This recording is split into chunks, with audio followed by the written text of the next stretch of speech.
Moral story about importance of forgiveness. In a quiet town surrounded by dusty roads and old neem trees lived a man named Ion. He was known as a hardworking and honest shopkeeper, who treated everyone with fairness. His small grocery shop was his pride, built with years of effort and patience. People trusted him, and children often stopped by just to hear his gentle words and warm laughter. Ion had a younger brother named Bilal. Unlike Ion, Bilal was restless and ambitious. He wanted quick success and believed that hard work was too slow a path. Though Ion often advised him to be patient and honest, Bilal rarely listened. Over time, this difference in thinking created a silent distance between the two brothers. One year, Ion fell seriously ill and had to stay at home for several weeks. During this time, he trusted Bilal to manage the shop. At first, everything seemed fine, but slowly, Bilal began making careless decisions. One evening, an old man from the neighborhood visited Ion's shop. He noticed the sadness in Ion's eyes and gently asked about it. After listening carefully,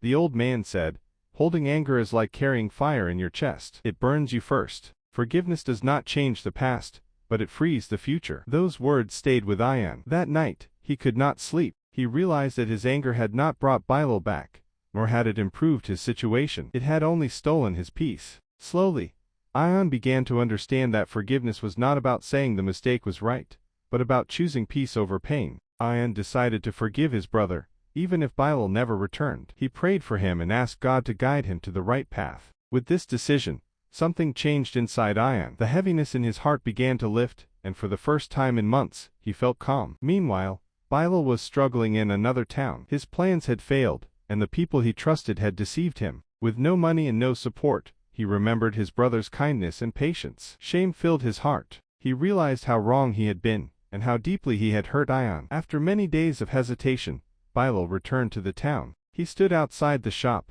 afraid to step in. When Ion saw him, time seemed to stop. For a moment, old memories and old pain returned. But then Ion remembered his decision. He walked toward Bilal and simply said, "You are home." Bilal broke down in tears. He apologized sincerely, admitting his mistakes and asking for forgiveness. Ion listened quietly, then placed his hand on Bilal's shoulder, and forgave him without conditions. In that moment, both brothers felt a peace they had never known before. From that day on, Bilal changed. He worked honestly, learned patience, and respected the value of trust. The shop slowly recovered, but more importantly, the bond between the brothers grew stronger than ever. The town noticed the change in Ion too. He smiled more, spoke kindly, and lived with a calm heart. People learned from his example that forgiveness is not a weakness, but a powerful strength that heals wounds, restores relationships, and brings true peace to the soul.